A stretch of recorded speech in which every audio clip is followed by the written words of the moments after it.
welcome to the book show. It's really good to have you on. Thank you for letting me interview you. So, can you hear me?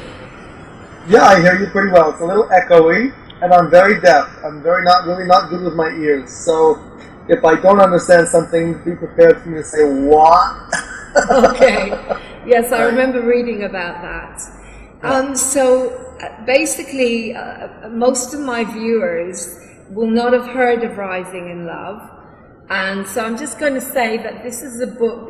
We're interviewing today. We're interviewing Ramdas Bachelder today about Rising in Love, which is a book about Amma, the hugging nun in India, and about his experiences, his journey as one of her disciples, but also his whole journey before he actually arrived there, and which is absolutely fascinating. And just very quickly, it's got 5 stars on Amazon, is that right?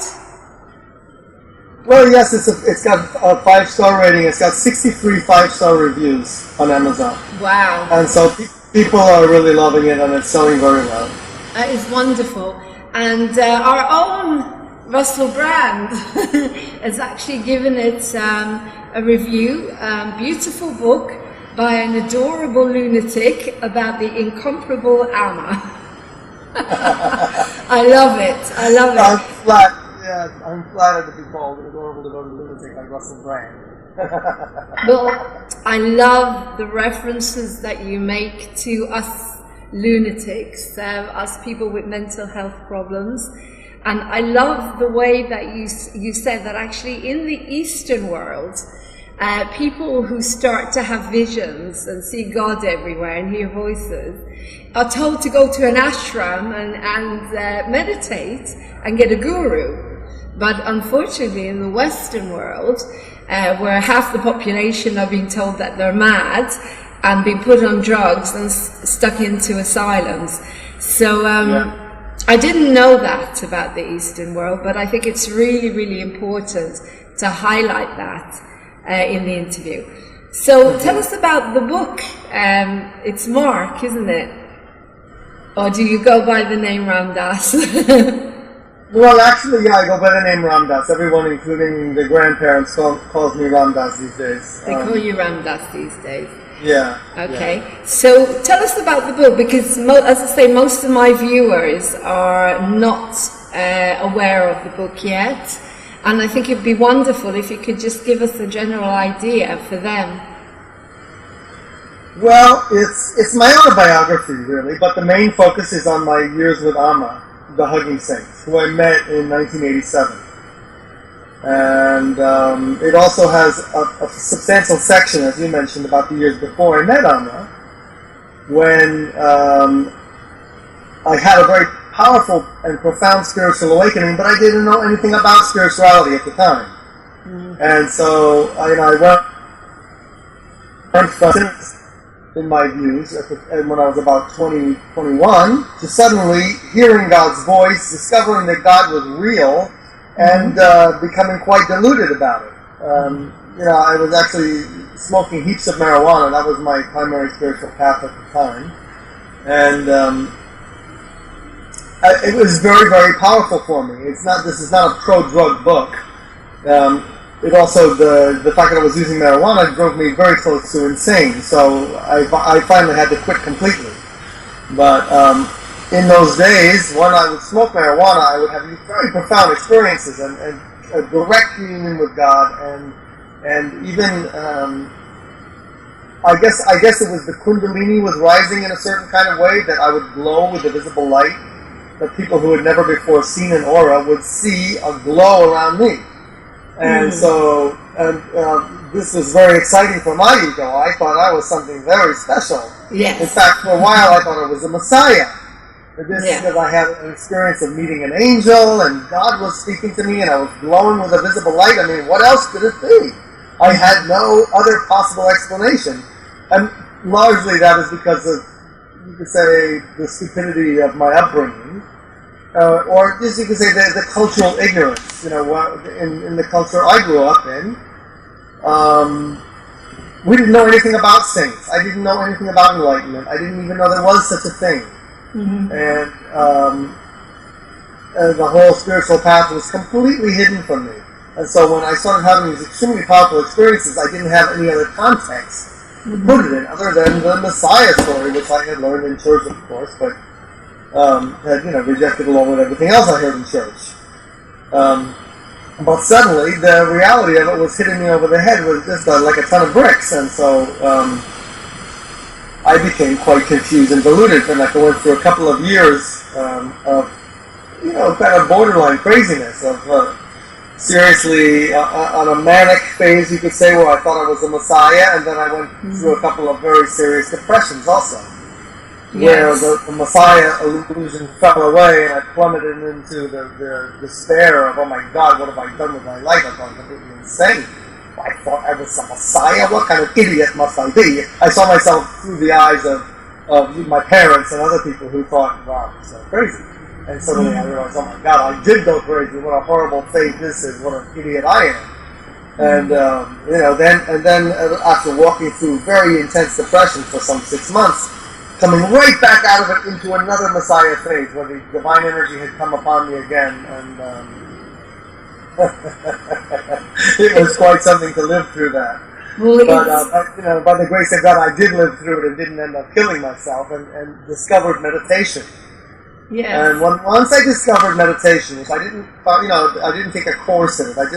Somebody just said, oh, we have a meditation room here, why don't you give it a try? And I just sat down and very quickly discovered, oh my God, this is fantastic. Mm-hmm. I don't need marijuana anymore. That came across in very quickly my delusion fell away. Once I quit smoking marijuana, and I got established in a spiritual practice, which was simple meditation. I would just sit and pray and close my eyes and just watch what would happen in my body, and my mind would become quite deeply centered in God, and I would have beautiful experiences. And I was like, okay, finally I get it. And then I discovered, very soon thereafter, I discovered books about the saints of India.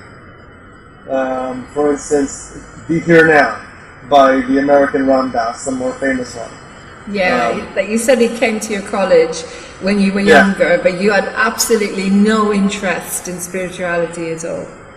Not at all when I was younger. And I rejected it. I thought it was baloney. In fact, the same Ram Dass, the guy who's now in a wheelchair, he came to my college when I was there, and I was like, I couldn't care less. I don't know what that crap is, but it's baloney as far as I can tell, and I didn't even go. Actually, your book is very funny, and the way you describe all the things you got up to when you were young, putting the string across the road and stuff like that, and urinating and then getting beaten up and mooning and stuff like that. And there's little anecdotes to how you were as a kid. I was a very ordinary young American boy, and most of my mind was about sex and mischief. So there was nothing particularly special about me. My parents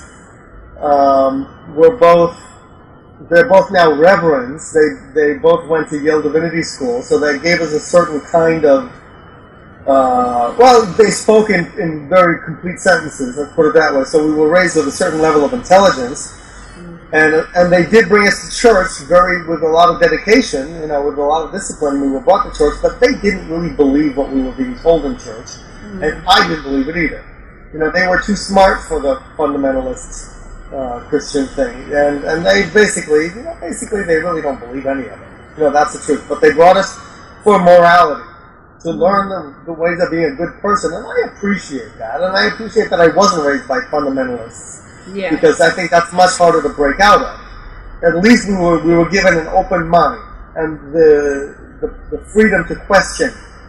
This we were given, the freedom to question baloney and call it what it is. To be able to think in a different way. But let's go back to your first experience of spirituality as a young boy. And you said you were at the dentist, and you were having gas. They gave you gas, and you had this experience. How old were you? Well, I don't know. Maybe I was 8 or 6 or something like that. I'm not sure. Maybe it was 7 or 8. Yeah, and.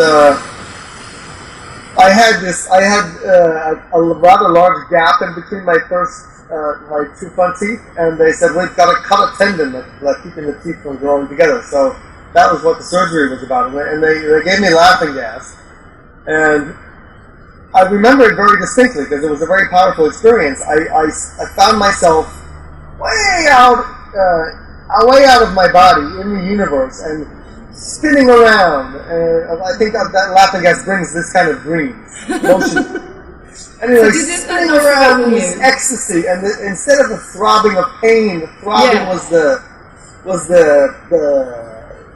spinning, going around this fantastic whirligig ride. And I remember looking at my human self in the dentist chair and thinking, this is the funniest thing, the absurd idea that I am the little boy in the dentist chair. It's so funny because I know now what I am. I am this infinite vastness that is made of bliss. And I'm so vast and so exquisitely divine and having so much fun that the idea that I was that little boy in the chair was just hysterical. This is why I was laughing. But then you didn't follow on. You carried on using a lot of marijuana and getting a lot of experiences of seeing God all over the place. Eventually that started. Yes. And then one day you ended up going to your you got into acting, into theatre. This is very parallel with my life, except I never took drugs. With me it was food. I was a food addict. But I never saw God. I never saw anything. But then you got into theatre and you got quite serious into theatre. But one day you went to your teacher and you told him you've had enough and you're going to follow the spiritual life. You're literally going to leave everything behind. And this is what's calling you, this spiritual life. Is that right? Well, yes, I had been having a sort of spontaneous spiritual awakening, even with marijuana. I was having more and more profound experiences of the divinity that is pervading everything. And everything I looked at, I was sort of God and everything I saw. And it was such a powerful thing, and I was like, oh my God, I was having so many powerful experiences. I was just like, I can't do this and also try to be in a professional theater training program. It just seems like I have to give myself completely to this awakening, and I want to get out of this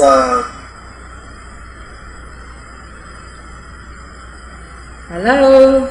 Yeah, I have to stop. Of course. And then you discovered A Course in Miracles and Elizabeth Clare Prophet. As I say, my journey is so similar. The Violet Flame and A Course in Miracles, and they're so powerful. So you went to, you started to work on the Violet Flame and did the invocations, and you started to get that sense of peace and being connected to everything through the Violet Flame. Is that right? Well, it was useful for me for a while to do those invocations. Shall I give an example? I am the violet flame in action in me now. I am the violet flame, be like a lone I bow. I am the violet flame, blazing like a sun. I am the sacred fire, creating every hour. Yeah, I love it. I was doing some affirmations, and they're powerful. And one day I was alone in my little studio apartment in Brooklyn.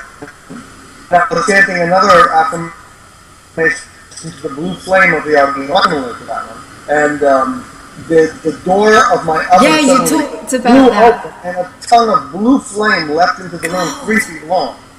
That is a real manifestation. Yes, it was a fantastic manifestation. I love wow, what was that? Like a dragon. I love the way everything in the book is showing you something. Like Greg Braden talks about the world around us. Whatever happens to our cars or anything is manifesting what's going on inside us and is a sign in some way of our journey. I love the story about the jacks, that you found the jack in the car, and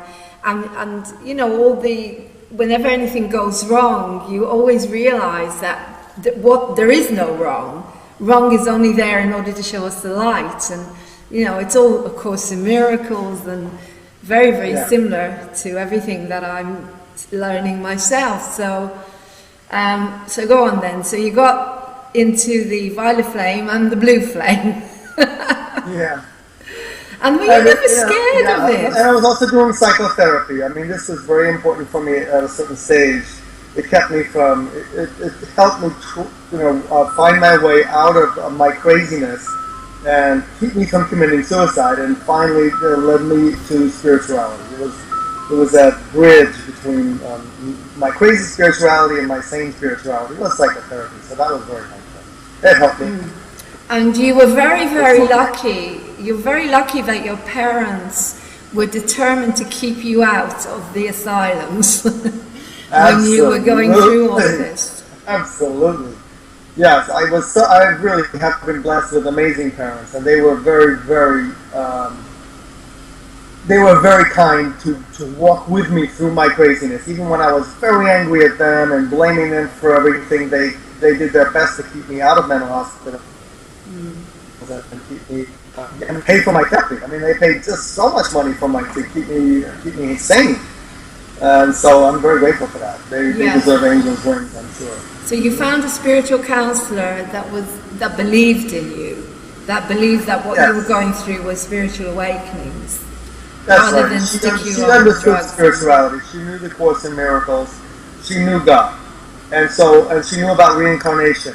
So suddenly I had found someone who could understand what I was going through, because previously it was like I was the only one in my entire world who knew anything about what I was going through, and it put me in a very sort of strange position, because the knowledge I was receiving was so potent and so true, but everybody around me thought I was just crazy. They didn't understand it. So to find someone wise who understood the basics and confirmed for me what I was going through, but helped me sort of find the right context for it, this was very good, very beneficial. Now, I love your little anecdotes of going crazy. The bit about God taking your marbles, polishing them and giving them back to you.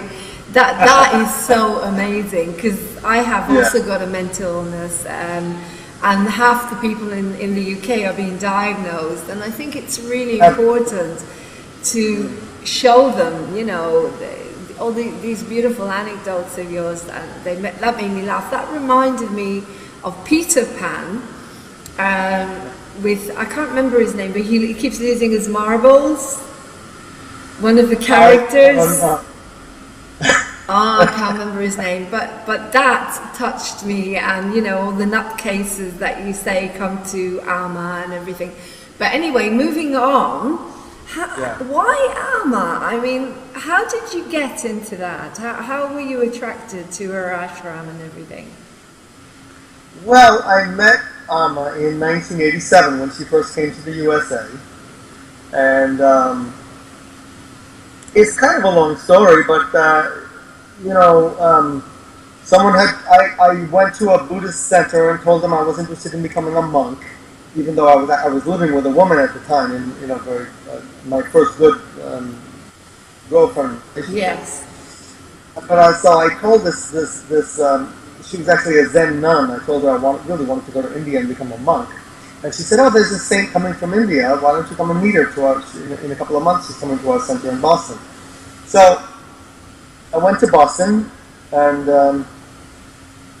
there's, this little brown woman up on stage singing devotional music, and it was very powerful music. And then afterwards, people were going up in this little line to receive a hug from her. I thought, well, this is really funny. So, I got in the queue, and I'm just as I get like 3 people away from her, this is Amma, the hugging saint, I start feeling this heat in my body, like this divine energy that seems to be coming from her.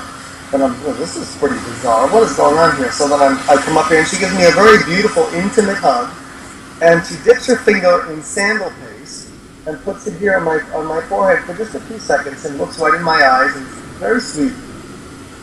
And I get this flash of lightning in my brain. And I eat the piece of chocolate that she gave me, and I'm still seeing lightning flashing through my brain, and I'm like, well, this is really something, and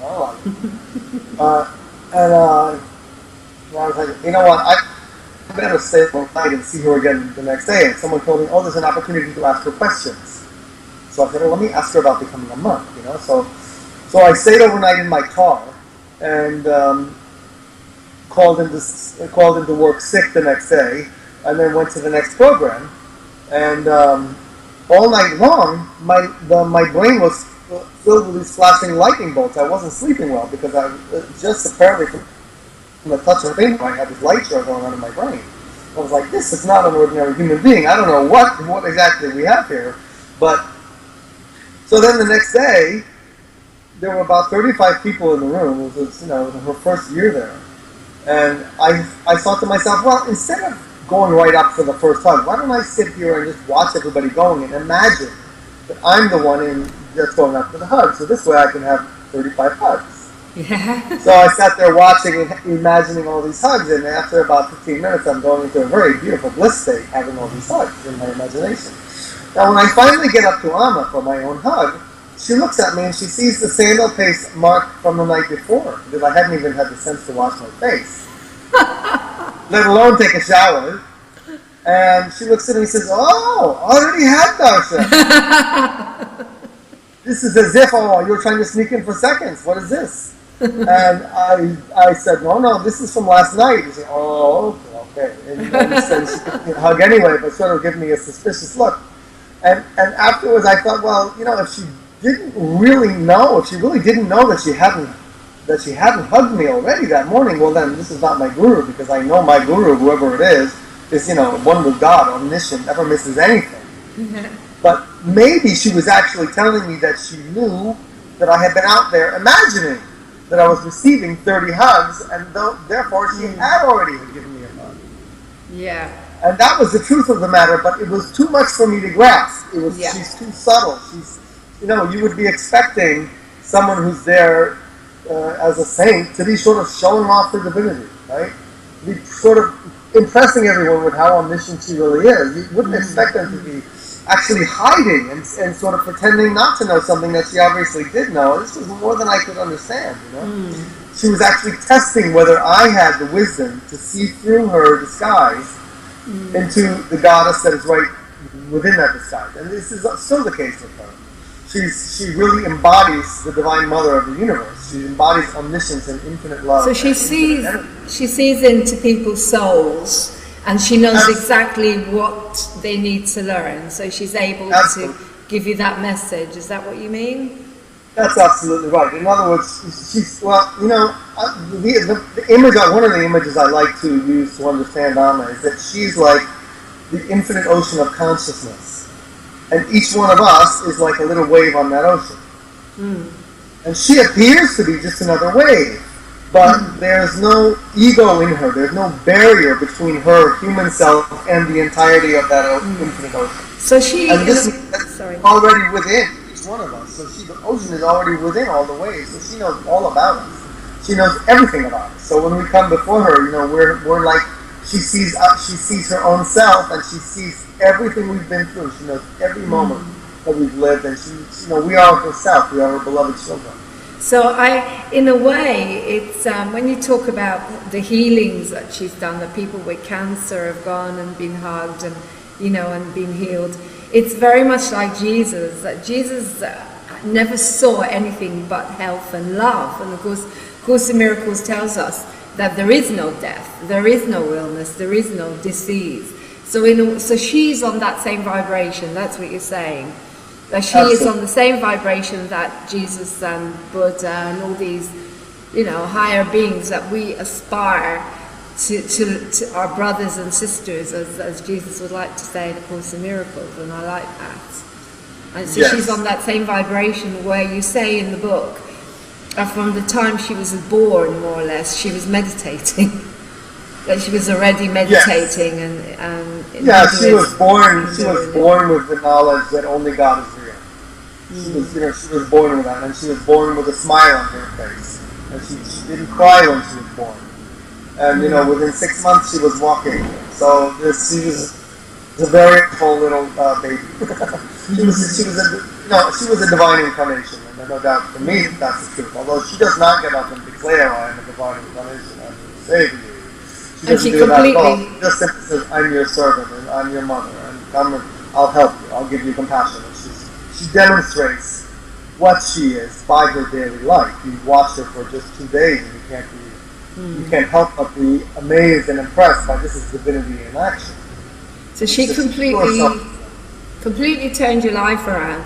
I mean, forgive me if I say this, because I'm talking about myself here, that I started out, as I say, I had an eating disorder, then I went on to the stage, and then in a way, I got addicted to lots of other things. And up until nearer the end of the book, it feels like you're addicted to her. You're addicted to her hugs. You can't live without the hugs. And then suddenly you realize, hang on a second, that's not it. She's everywhere. You know, she's that consciousness, that love, and you felt that it was touching you everywhere you went. So you didn't need to be with her physical body. You knew that she was everywhere, and that's when that realization must have happened, that you don't need to be addicted anymore, because it was everywhere. There's the addiction to the Guru's presence is the addiction that heals you of all other illnesses. And then finally, you're set free from that addiction as well. It's like it's revealed to you that of course the Guru was omnipresent and the Guru was actually your true self. So finally everything falls away but the supreme reality, which is your own true being. Not something that you're getting from someone else. It's not like that. But the Guru embodies that supreme reality who you truly are. And so contact with the Guru of whatever kind, devotion to the Guru, it leads you to the discovery of your own true nature as being one with God. So then you don't need anything anymore. Then you become one who sheds light to other beings. But the grace of the Guru and contact with the Guru can lead you to that state. She's able to manifest that consciousness that we call pure love, that Jesus talks about in the Course in Miracles, like he's on that vibration. And she never leaves that state. That's my experience of her, is that she's established in that so fully and so permanently that her vessel is always overflowing.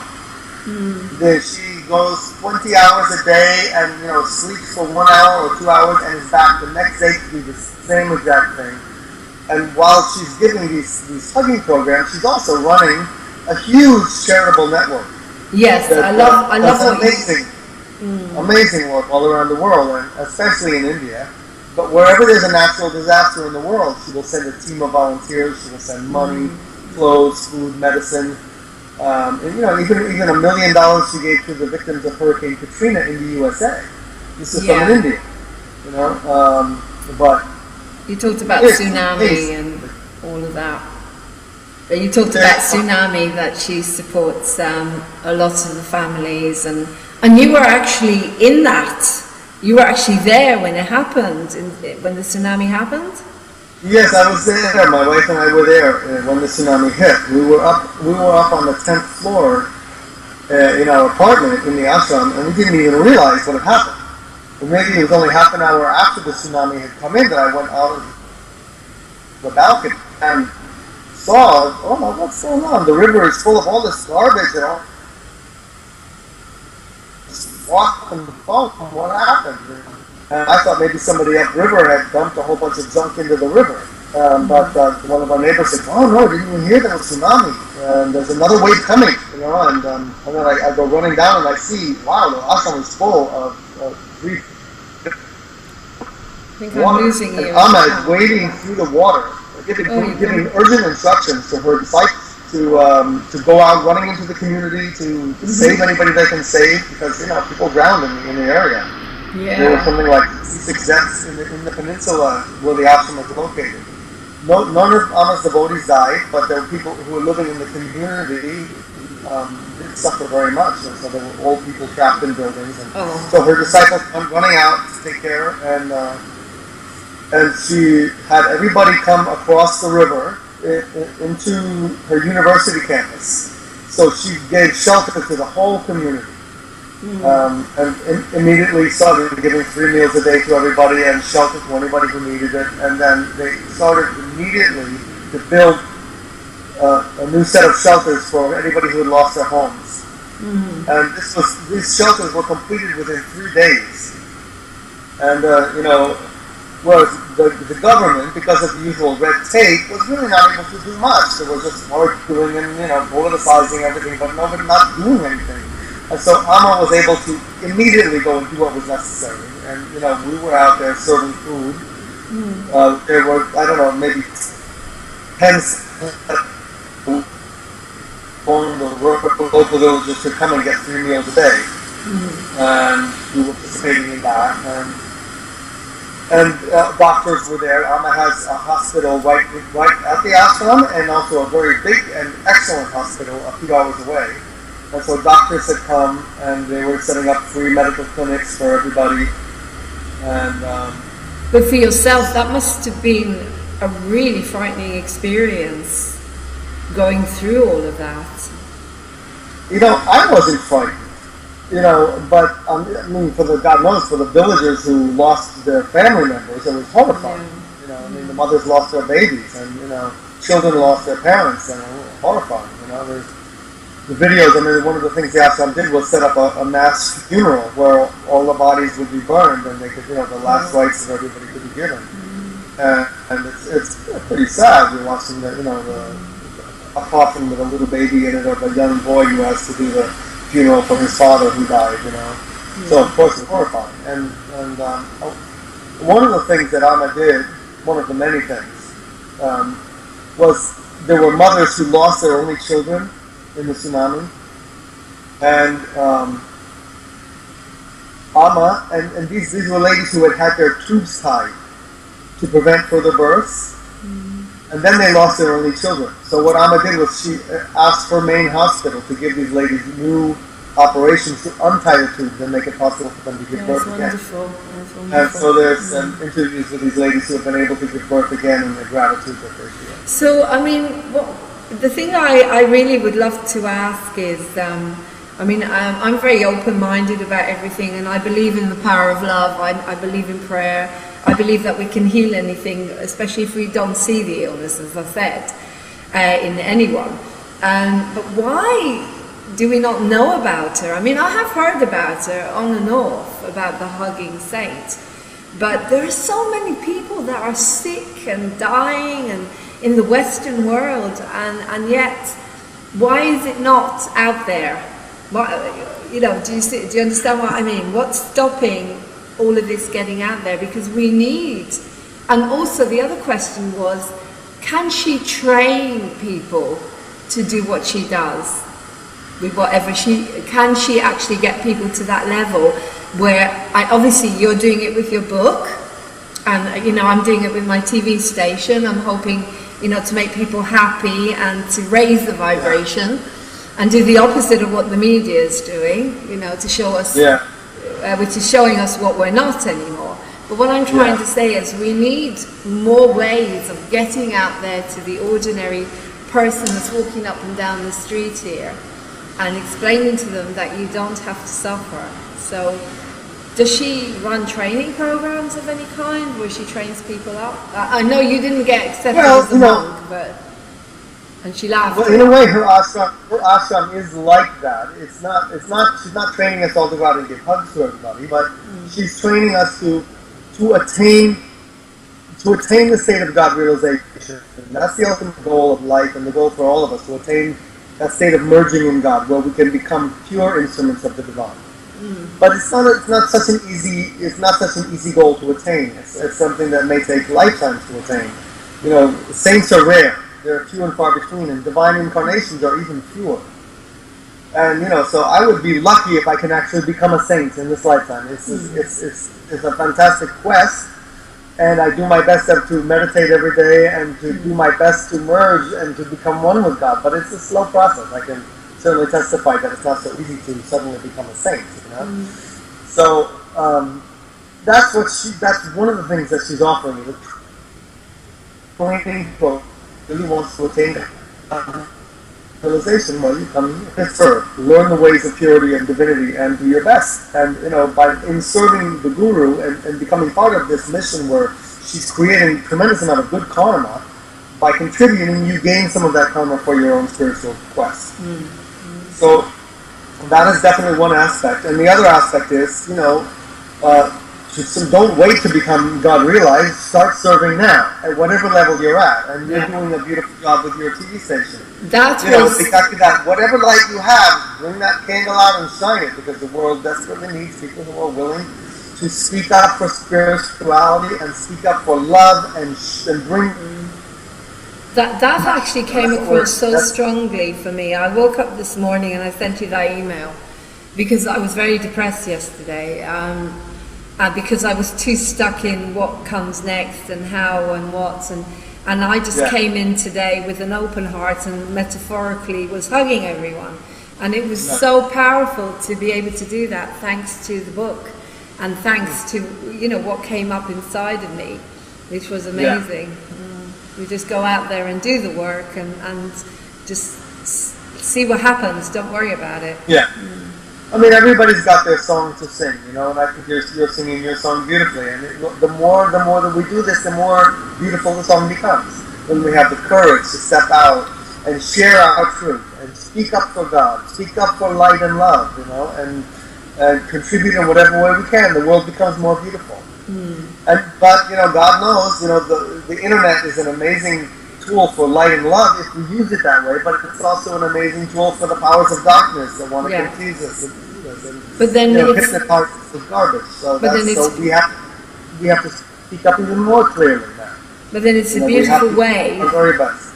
Sorry, it's beautiful the way you open the book with the darkness, and then as the book unfolds, we understand that the darkness is only there in order to bring in the light. It's the opposite. So it shows us what we are not anymore, what we're not anymore. I had this conversation with someone about angels today. Ultimately it's all God's play. And so to be able to see God's play within the light and the dark, and therefore love everybody without me discriminating until you're not worthy of love. No, everyone is worthy of love. Everything is worthy of love. And to keep rising higher and higher in that love until we see that there's really nothing but love. And then we embody that love that shines out to everybody. I mean, it was like when I was reading, it was like you were looking inside me as well, and the way you describe when we have an awakening, it's like, oh my God, I'm so amazing. And then this beggar walks into the house, into this room, and they're sleeping on the streets. They got no food, no money, and they're sleeping in the cold, and I couldn't do that. And it's suddenly, total humility, And I love the way you describe that in the book. I also like the way you say that you do these amazing meditations, and it's like, wow, I'm so in there. And then the next day, boom. You're right back again to you know what I mean? It's like we're human beings. It's like that, isn't it? You have to keep going and going and going. So beautiful. That's right. You have to just persevere and keep surrendering to the Supreme Being and have faith. And you have to walk through some hard times. Brilliant. And it's not an easy path. It's not an easy path, but it's the path of devotion is very sweet, and we have that love. We have that, even that love carries us through the dark moments. So you said there's a possibility, there's a big possibility now of a film. I can see that. It's so obvious, it's so visual, the whole thing. So who's going to play you? Who would you like to play you? I don't know. We have to find the next young Brad Pitt. It's got to be. And hopefully Oprah can play Amma. Oprah could play, of course, Amma. Yeah. How old is Amma, by the way, in mortal youth? I think Amma is 62 years old. Really? Yeah, she doesn't look it at all. Yeah, and still going. I mean, all night long and do these programs that it's just superhuman energy. There's no doubt that she's not a human being.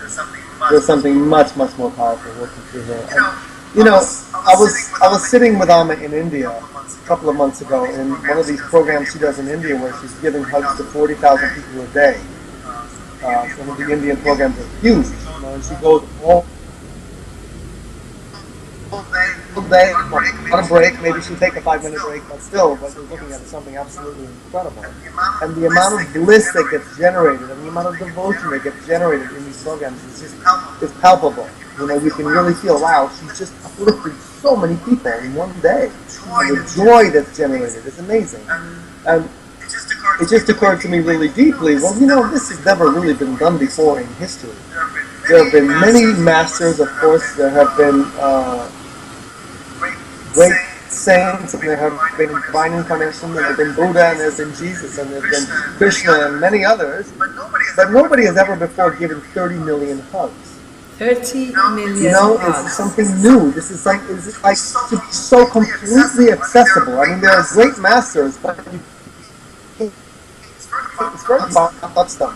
You maybe see them for 5 minutes a day or something like this. It's very rare to find a master at all.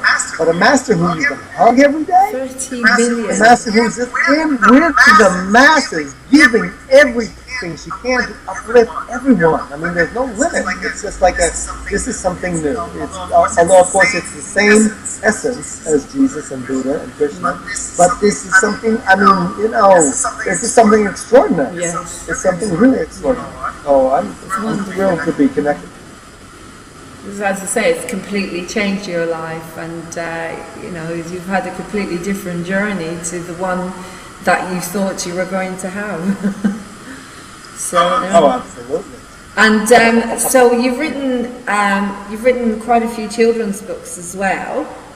And do you think you might be writing another one now about for adults, or are you going to stop for a little while and take a breather and just relax? Yeah, I don't know. I'm not somebody who writes every day. I write when I get the inspiration and I feel sort of an inner command from Amma to write this book, and I get the clue and I go, okay, I'll start. But otherwise, I'm in meditation. That for me is the priority. Is that making a direct effort to attain God realization rather than sitting meditating. But so I don't know what will happen. I do have a couple of other children's books that are in the hands of artists. The text is finished, and then but to get the artist to come up with 25 paintings is not such an easy thing. So we'll see. When the art is finished, then I'll jump on the designing the book and editing the art and putting it together. But it's up to God to see, whether God really wants to finish that art or not. Sure. I don't know. Well, this is as far as another book, I don't know. At this point, I'm happy to have the time to meditate. So last part, I could say, was the possibility of having the book made into a film. I mean, that would be fantastic. That's going to be very exciting. That would be awesome. Very exciting. Because the best wisdom I have is really in this book. So to be able to bring this to the world in a big way would be a great blessing. It's wonderful. I think the message, every child should be brought up with the knowledge from A Course in Miracles and the philosophies that we don't, you're never upset for the reason you think, and what you think is bad, there is no such thing as bad and good, and we don't know the meaning of anything, and that everything that happens that we think is a negative is actually leading us to enlightenment, and it's just so incredible. It's like turning the world is completely upside down in that teachings, changing all our beliefs around, and I think children would benefit a hell of a lot if they were brought up with those philosophies rather than the beliefs we are brought up with that cause us so much suffering because we're so attached to what we think is right. And I fully agree, and the opportunity to share high knowledge with the world is there, and we should take it. Whenever we can, we should be able to spread light and wisdom that liberates. And there is that truth, and the truth is liberating. But boy, it's hard to find in the modern world. It's there, but there's so much and the media is so strong and so attractive and so hypnotizing with all the stuff that draws us into ignorance. Yes. And, so that's what I'm trying to. That's what I'm trying to counteract. I'm trying to create a positive media, a media where everyone is important, and give everybody back the positivity, self-esteem, and show them that the media is trying to show them all the time depression and violence and everything they're not.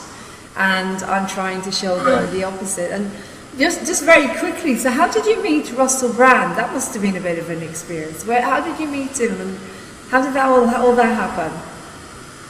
Say this again, the question? How did you meet Russell Brand?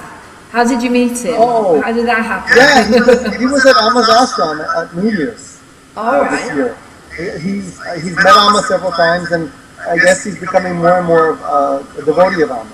And so he was at the ashram. I heard he was there. And then I happened to be sitting right next to Amma while she was giving her darshan program, and I see Russell Brand came up to receive a mantra from Amma, and I was sitting right next to this, and a little light bulb went off in my head. Wow, I bet he would really love my book, because he also went through, of course, major drug issues, and now he's awakening to spirituality in a very good way. So. And of course, he's hysterically funny. And my book is also really funny, so I thought, this is really a good match. I thought he would love this. And he also looks like Jesus. I wrapped up my book. So I was just going to say, he also looks like Jesus. There's both of you, with your long hair, and people thought you were Jesus. Yeah. And he's got this show called Messiah Complex. So I did this Messiah Complex, and I wrote a book. Speaking of the Messiah Complex, honey, I really had one. So I wrapped it up in a piece of paper and brought it to him and gave it to him and gave him a big hug. We had a beautiful long hug, and I said something like, "You're so beautiful. Thank you for setting us all free." Because I love his freedom. This is one thing he does embody, is the complete freedom to be whatever he is and say whatever he wants to say in that moment and behave any way he wants, and I love that. I just think that's fantastic. It's a total stream of consciousness, isn't in the context of divinity. Yeah. Yeah, he's very lucky. That's my path as well, is bringing out whatever is within you and seeing the divinity within everything without fear, And so we had a beautiful moment of connection, and the next couple of days later, I'll get posted on Twitter and on Facebook a photo of himself reading the book, and to something like 11 million people. Wow! So this was rather fantastic. That's brilliant. So just to finish, if people want to get the book, how can they get it? Because all the proceeds are going to the orphanage in Kerala, and that's embracingtheworld.org, which is Amma's website. That's right. Yes. All the proceeds. Yeah, so all the royalties. Yeah, all the royalties are going to Amma's orphanage, and the website where you go to find the book is rising-inlove.org. Okay. rising-inlove.org. Okay, and you can actually download the ebook, or you can get the physical book on Amazon. Is that right? Right. Here's the book. It's a lovely, nice fat 300 pages. Really nice book. Beautiful. So yes, it's available on Amazon from that website, rising-inlove.org. And all the royalties are going to Amma's orphanage. So it's a beautiful service project. That's wonderful. That's a really good thing that you're doing. And it's been very exciting interviewing you. Thank you so much. When you get to England, look me up. You must come and visit. I'd love to meet you. That would be lovely. You're very sweet.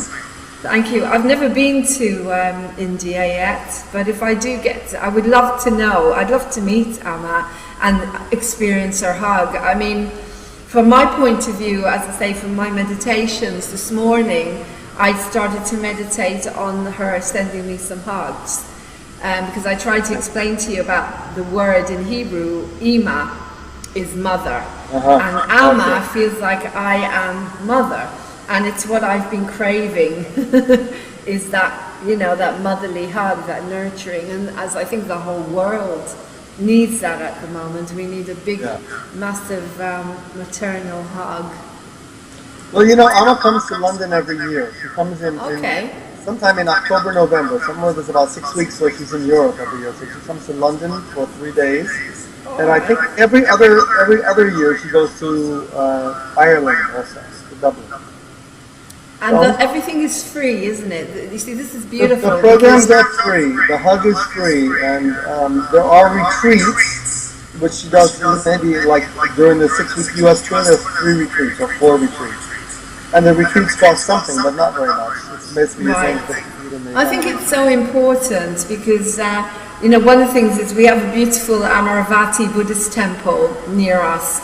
And people go there who have nothing, and they can have food, and they can stay there, and there's not enough of that in our world. So I think, you know, whatever we can give from the heart. I do a lot of bartering, you know, bartering skills and stuff like that. So whatever we can do from the heart, then I think it's really, really important. So thank you so much. That was beautiful, and namaste. No, I should tell you one more thing, which is that the website to find out more about Amma and more about her teachings and her mission and her tours is www.amma.org. AMA.org. And there's also amma-europe.org. amma-europe.org. And there they have, you can find a specific website for her organization in the UK. Okay, that's wonderful.